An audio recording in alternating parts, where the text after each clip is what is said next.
the other ship's crew surrendered immediately. Blackbeard and his men helped themselves to gold, silver, and anything else they could get their hands on. "Pleasure doing business," Blackbeard shouted as he sailed away. "Blackbeard's the name. Don't forget me, will you now?" The pirates laughed and started singing. "A yo-ho-ho and a fiddle-dee-dee, Blackbeard's here and he's coming for ye." And so Blackbeard's reign of terror began. For 2 long years, he plundered ships up and down the Atlantic. He never had to use his flag trick again. Whenever a crew saw Blackbeard's real flag, they immediately gave him their gold. However, Blackbeard's behavior was making him some powerful enemies. These included Alexander Spotswood, the governor of Virginia. Spotswood offered money for Blackbeard's capture. Blackbeard thought this was funny. "That arrogant old gasbag," he laughed. "He'll never catch me." But the governor was determined. It took a few months, but the Navy eventually discovered where Blackbeard and his crew were hiding. Spotswood's men dropped anchor, hid below deck, and waited. They didn't have to wait long. Blackbeard and his men attacked that night. The pirates couldn't see any enemy sailors as they approached. "This'll be easy," Blackbeard thought. But when he stood up, hundreds of soldiers appeared from below the deck. "Shiver me timbers!" cried Blackbeard. "Tricked by me own trick!" 5 bullets hit him in the chest, and he fell into the water. When they saw what happened, Jack, Sam, and the rest of the pirates jumped in after him. So ends the story of Blackbeard the pirate. But some say his ghost still haunts the waves. Next time you're near the sea, listen carefully. Can you hear his song? "A yo-ho-ho and a fiddle-dee-dee, Blackbeard's here and he's coming for ye."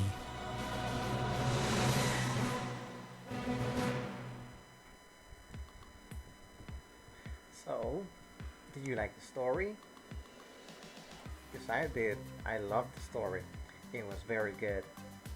So, now that you have listened and read to the story, we're gonna now do some after reading activities. As you can see in your notebook, you can go to your book and check out what is the next strategy that we're going to use. The strategy we're gonna use is called sequencing table. A sequencing table is like a chart that we use, and we step by step we are going to be narrow down the events that occurs in a story.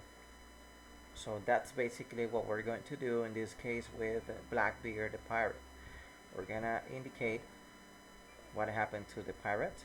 As you can see in the example, it says first, Edward Teach turns himself into Blackbeard the pirate. This means that it was the first event that happened in the story, okay? So from then on, I want you to tell me what happens next after that story, okay? What is the second event that occurs after Edward Teach transforms into Blackbeard the pirate? So you're going to write it down here in this area. In the next area, when you complete the sentence, you go with the then area.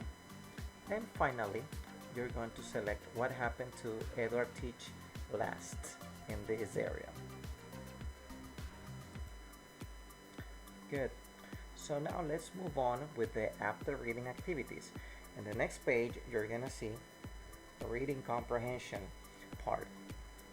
Part number 2 is asking me to, in this case, underline. Look at what it says at the bottom in yellow. Underline the correct option. Look at the first example. The first question says, who was at war? Who was at war? Who were the people, the 2 people involved in the war, in the battle? Who was?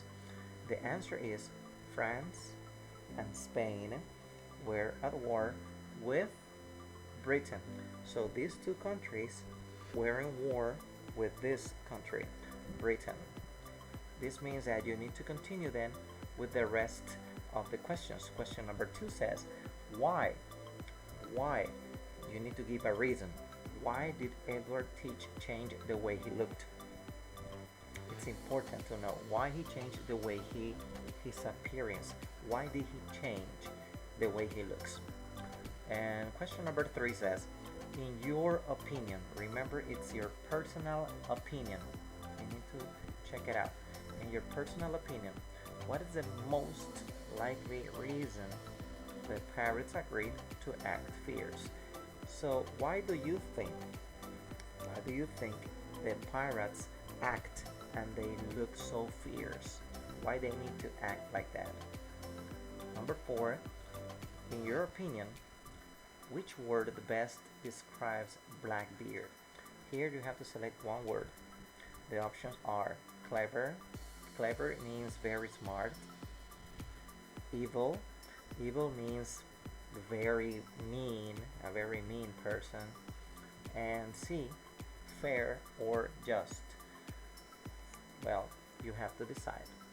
And question number 5 says, how did Spotswood defeat Blackbeard? How the General Spotswood he defeated Blackbeard, but we want to know how he did it. In the last part of the book, we see some questions. These questions are, number 1, why was Blackbeard surprised at the end of the story? What happened to him at the end of the story that he became surprised? What happened to him? And question number 2 is your imagination. Question number 2 says, can you think of an alternate ending? Can you think of an alternate ending? You need to write it down. You're gonna write down what is the ending, okay? The word alternate means another type. So you're gonna write down your version of the ending of the story. Now, in this final part, I will ask you to visit Siheduk. In Siheduk, there is a part that says forum. In the forum, I will upload some questions, and you need to answer those questions with your personal opinion using your own imagination, okay? Every answer is correct as long as you follow the instructions. So that will be all for today. I hope you like this video, and this video will help you also understand the lessons. Okay, this is only a part of the lesson. The second part will be the class with you. So thank you so much for listening and for paying attention, and I will see you in the next video. Bye bye.